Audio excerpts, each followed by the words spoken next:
পাপার জন্মদিনে আমি ৬০ জনের বিরিয়ানি একা হাতে রান্না করেছি, ভাবলেই অবাক লাগে। তবে রান্না করে সবাই যা প্রশংসা করেছে তাতে আমি পুরো খুশি হয়ে গেছি।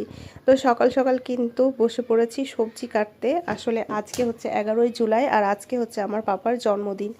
তো সকালবেলা আমি বসে পড়েছি সবজি কাটতে, ওদিকে কিন্তু পাপার মা বসে পড়েছে রান্না বান্না সব করতে। আমিও হাতে হাতে সব এগিয়ে দিচ্ছিলাম, ওদিকে মা আবার মাছ কাটতে বসেছে। ভাই দেখো কত বড় একটা মাছ গোটা নিয়ে চলে এসেছে। তো দুপুরে যেহেতু পাপাকে খাওয়ানো হবে, ওর জন্য থালা সাজিয়ে খেতে দেওয়া হবে, সেই জন্য কিন্তু দুপুরে রান্নাটা রিয়াই বাড়িতে করছে আর রাতের রান্নাটা করব আমি। তো প্রথমে আমাদের ডিসিশান ছিল যে ফ্রাইড রাইস আর চিকেন কষা হবে, তারপরে কিন্তু চেঞ্জ হয়ে গিয়ে বিরিয়ানিতে এসেছে। তো সমস্ত কিছু গুছিয়ে গাছিয়ে এই যে এখন কিন্তু আমার পাপাকে খেতে দেওয়া হয়েছে। তো খেতে বসেছে ও, আর তার মধ্যে ভাই আবার ফুল নিয়ে এসেছিলো, সেটা দিয়ে আমি চারিদিকে সাজিয়ে দিচ্ছিলাম। ফুলের কথা মনে ছিল না প্রথমে, তো সে তো খাওয়া শুরু করে দিয়েছে।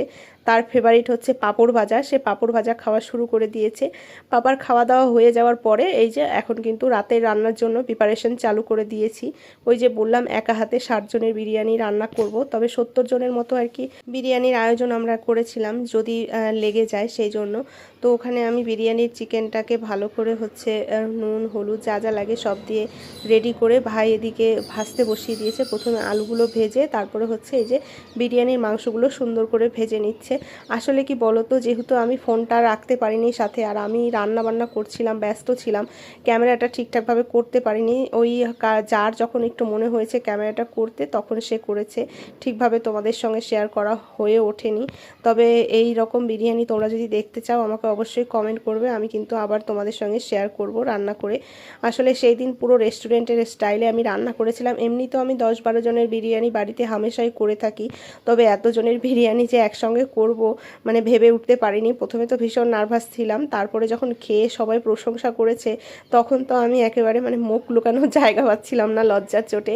তো সব কিছু রেডি করে ওদিকে বিরিয়ানিটা দমে বসিয়ে এই যে এখন রাতের কেকটা কাটা হচ্ছে।